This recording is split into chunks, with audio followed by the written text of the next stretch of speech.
In our main event, we have two future Hall of Famers duking it out for a third time. You have the current heavyweight champion, Stipe Miocic, taking on the former heavyweight champ and former light heavyweight champ, DC Daniel Cormier. There's a lot of different ways that we could attack this fight, and it's absolutely amazing. The third helping of Miocic and Cormier, and really, let's break it down. In the first fight, Daniel Cormier coming up from light heavyweight, looked happy on the scales. He's Cupcake Daniel. Looked great, comes into the fight, throws that nice boxing combo in tight, finishes the fight, cuts a promo with Brock Lesnar. It's awesome. 2 belts, double champ, so on and so forth. Are we going to get the fight against Brock? Well, we didn't. We got a rematch.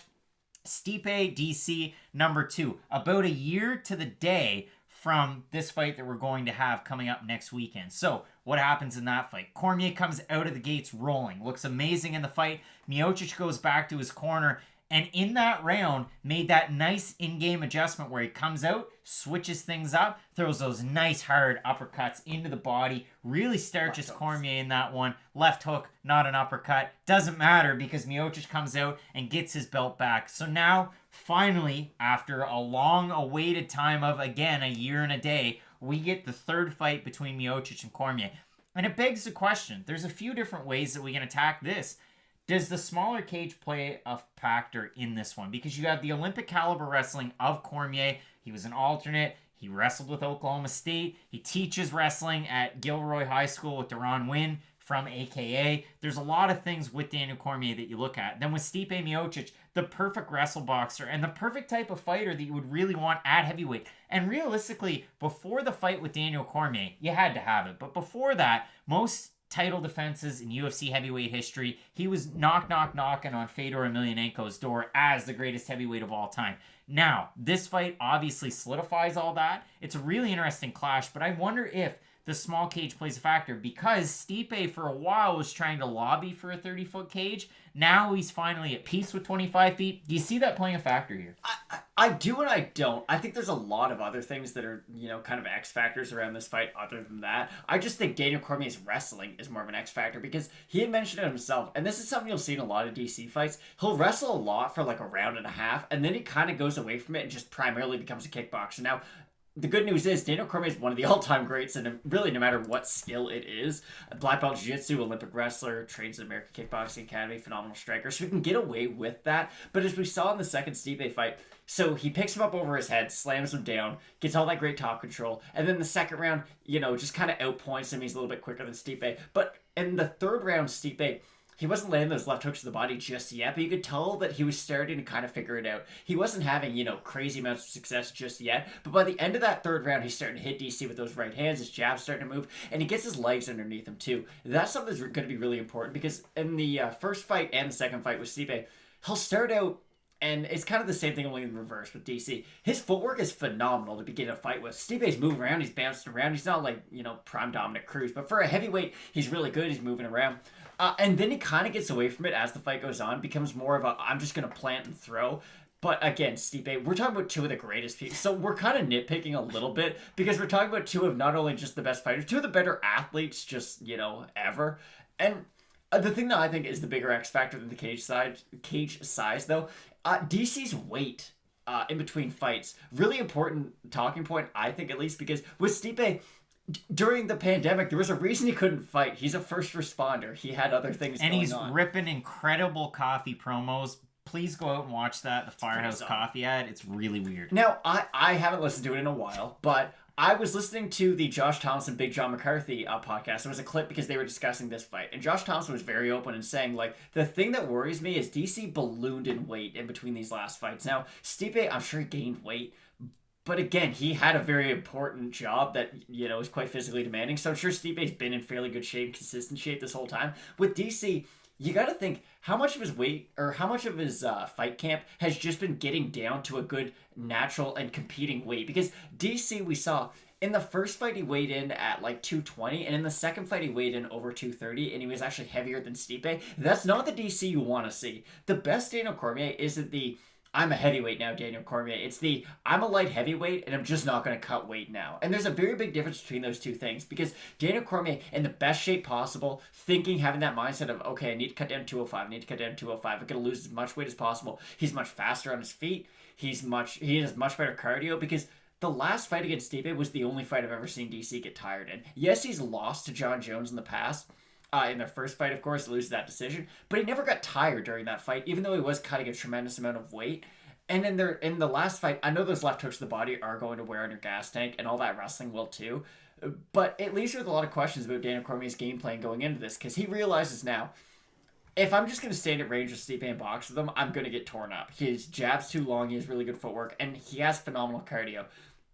The problem is, he talks about, okay, I'm going to make this a boring fight. I'm just going to go out there and wrestle him. And DC's been very open about this. Like, if you guys want to see a striking war, he's kind of taking the Curtis Blades route. Like, don't watch our fight. I'm going to take him down and I'm going to beat the brakes off him. And that's DC's best path to victory. I really see him trying to fight Stipe this time around like he fought Derek Lewis. Because in the Derek Lewis fight, it was ankle pick. It was just this crazy wrestling clinic. But the rear naked choke was the thing I wanted to mention. Let me insert here because you're taking my talking points. But what I wanted to say was, if you look at the fights where Daniel Cormier needed a win, either you want to pad the title record, which was the Derek Lewis case. I mean, really, UFC 230, it was one of those ones where, hey, I got a feather in my cap, I got a title defense, let's move forward. And he did exactly what you would expect DC to do in a fight that he needed to win. Let's just go to the well, and I'm going to work the wrestling. Because you don't want to stand and trade with Derek Lewis, especially at heavyweight. The thing that I wanted to point out there was the fact that he weighed in at 251 for that fight, and he weighed in lower for the Stipe fight after that. It is a talking point for sure. But the thing that worries me, though, you're fighting Derek Lewis, who can't wrestle at all. And now you're fighting Stipe, who's a genuinely great wrestler and has phenomenal cardio. And if you look at more of his fights where you think, geez, this guy needs a win. So he fights Anderson Silva. That was short notice. It was supposed to be John Jones, UFC 200. Now we're going back a number of years.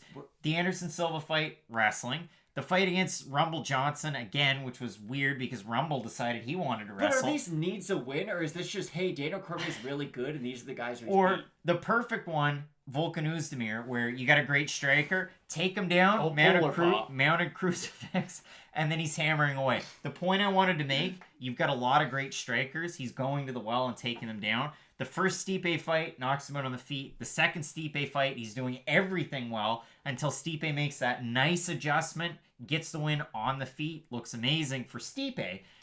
Daniel Cormier is such a good wrestler. I would think if you want to attain GOAT status and just getting a win is the important thing, go out there and wrestle him for 5 rounds and get a win. But it's so hard to do that against a guy like Stipe. Yeah, and the way that he weighs too. Let's say we're getting DC even at 90%. Like, these guys have to be as good as possible to beat each other.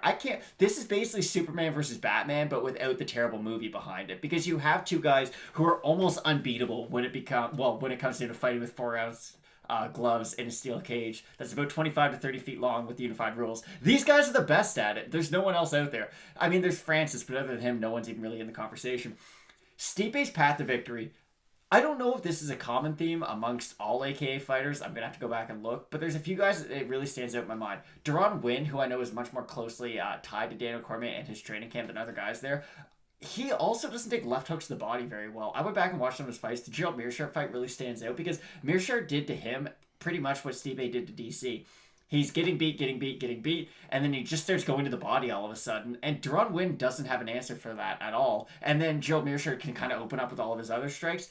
Daniel Cormier is one of the greatest fighters of all time. I'm sure he's going to be able to shore up whatever holes he has in his game. But I think in DC, he still leans to the left, even though everyone knows he does it and they can just throw head kicks at this point. It's something that he talks about, but it's still an issue for him. And this is what I'm kind of always concerned about when you talk about fighters making these complete changes to their whole game, one fight apart. You look at DC. So he got tired. He wrestled pretty well, but he did end up fading. He couldn't take the left hooks to the body. Gets caught. It's easy to say, oh, I'm not going to lean to the left, or I'm going to start defending the body shots more, or I'm going to start doing this. Daniel Cormier is 41 years old. You can't really change it all of a sudden. Like, you're set in your ways. You've been fighting for MMA in a very long time. You don't beat Josh Barnett, which is such a 2000s name, and then also fight Stipe Miocic in 2020. Like, DC is kind of stuck. These are their final forms. You're not going to see any game-changing adjustments out of either guy, I don't think. We're not going to see the Jorge Gurgel effect. We're not getting Bangkok-ready Cormier. No, but, interesting you say that, Bangkok ready Cormier might be the best bet to at least begin with. I think he has to invest in the calf kicks early. It's something that we know he has a part of his game. JDS was able to do it against Stipe until he got KO'd in their second fight. But still, it was something that was giving Stipe problems until he was able to finish JDS. It's something that he doesn't check leg kicks all that well. Stipe is basically a bigger, better version of Calvin Kattar. The more you want to think about it, when you just think as what they do, I have 10 out of 10 boxing. My wrestling's really good. But at heavyweight, that can get you to becoming one of the greatest of all time. Where at featherweight, you kind of have to be able to do everything. Again, I'm not taking anything away from Stipe, just kind of the difference in the weight classes. Every bone in my body is telling me Daniel Cormier is going to win this fight, though. But I'm not going to pick him.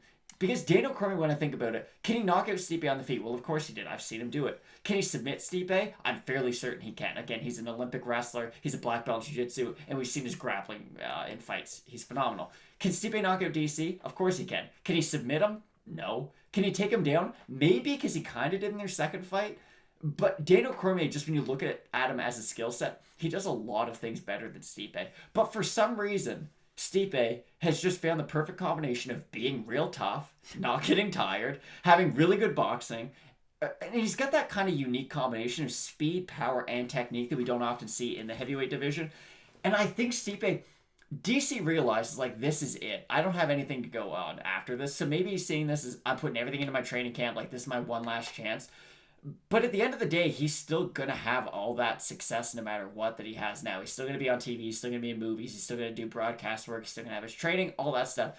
If Stipe wins this fight, he has to fight Francis next. And he has other opponents going forward. Like, it doesn't get easier for him. So I just think the drive and the fact that Stipe has more to do in his career...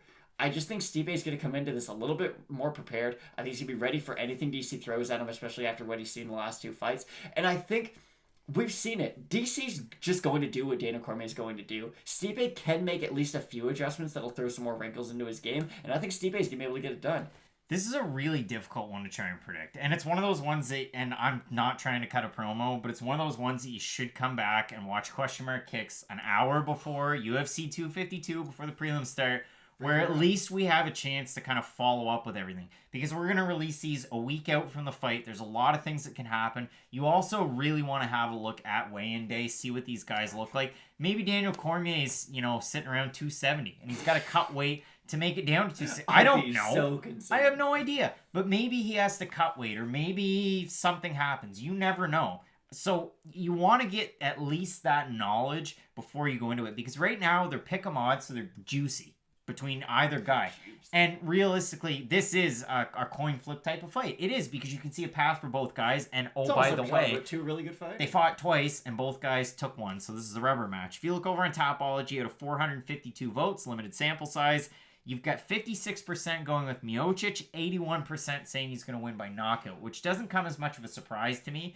The trouble is, if it's at heavyweight and Daniel Cormier's wrestling, well, Craig, come on. He won the Strikeforce Grand Prix as an alternate, and he wrestled. Yep, that was in Strikeforce. Strikeforce hasn't... It wasn't 15 years ago. It wasn't 2005. No, but it was 10 years ago. Yeah, it's been quite some time. You don't see Strikeforce anymore. Coker's doing the Bellator thing. So, if we look at this part and parcel for what it's worth, Cormier, the first Stipe fight, it was his boxing that won it against Lewis. It was his wrestling, and then the little bit of grappling at the end to get into the rear naked choke. And then in the second Stipe fight, great work on the feet. Like you said, taking him down. Almost that Hendo slam, but not really. But ultimately, Daniel Cormier is like that Swiss Army knife. And that's not to take anything away from Stipe, because like you said, you put it in a great way. And I don't want to sound like we're ripping popsicles here. But the thing is, he's got the power, the speed. He's got the technique, everything that you want in a striker. This is like the perfect striker for the weight division. And oh, by the way, his defensive wrestling's great. If we look at the stats over his career, 73% takedown defense for Miocic. If you look at Cormier, 77%. He lands more takedowns typically per fight, because most of the guys he's fighting at heavyweight aren't great wrestlers for the most part. But all in all, you look at it, and everything's pretty well the same. Cormier lands a little bit more in terms of significant strikes for than against. His losses, Jones fights and Miocic. And, of course, one of them's a no contest, that Jones fight. But everything's kind of making me lean towards Daniel Cormier to get the win in the third fight. So I'm going to go Cormier. Not to say that it's my least confident pick. I just think, again, there's those avenues to win. I do actually think that the 25-foot cage probably favors Cormier more in that regard. It's just going to depend on, well, if we get past the third round and we're into 4 and we're into 5, can Cormier just keep going to the wrestling well and working those takedowns in? I'm sure he's probably shored up the shots to the body, but the thing that you have to worry about there is as soon as you're worrying about the body, and you see it happen in fights all the time. I rip a couple body shots to you, you hold your hands low, and now you're leaving your head exposed. Stipe Miocic, perfect game plan. So I can see a path to victory for either guy. I'm going to go Cormier. You're going Miocic? I'm going Stipe. I just think he's kind of got the tool set to beat a guy like DC because... And I think the small cage might inadvertently help Stipe in a weird way, just the more I think about it. Because let's say DC kind of wrestles himself into exhaustion. The small cage might actually convince him, okay, where to hide. Exactly. I'm going to start wrestling early. I'm going to really use this. So he could have great success early on in the fight, and then as the fight wears on, similar to the second one, Stipe starts to pull away. DC could ankle pick Stipe into a rear naked choke, though, and beat him in the second round. Like, there's so many different ways that both guys can win this. Because, again, we're not just talking about two guys. We're talking about two of the greatest MMA fighters of all time. So I am picking Stipe. I understand why you're picking Daniel Cormier, but this is very much a fight for the fans because there's not many times you can say, okay, the winner of this is just the greatest ever. You can really never say that in MMA, and this is one of the few times we've ever been able to. I couldn't be more excited for a trilogy. So Matt's going with Miocic. I'm going with Cormier. Make sure you check out the rest of the videos in the playlist. We've got Fight of the Nights coming from Dodson to Ashvili. We've got Burns and Pineda. We've got some really good ones. So make sure you check those out. Jim Miller taking on Vince Pichel. So keep it locked in with Fight Night Picks, Matt. Enjoy the fights. And like we always say, with Fight Night Picks, let's get into it.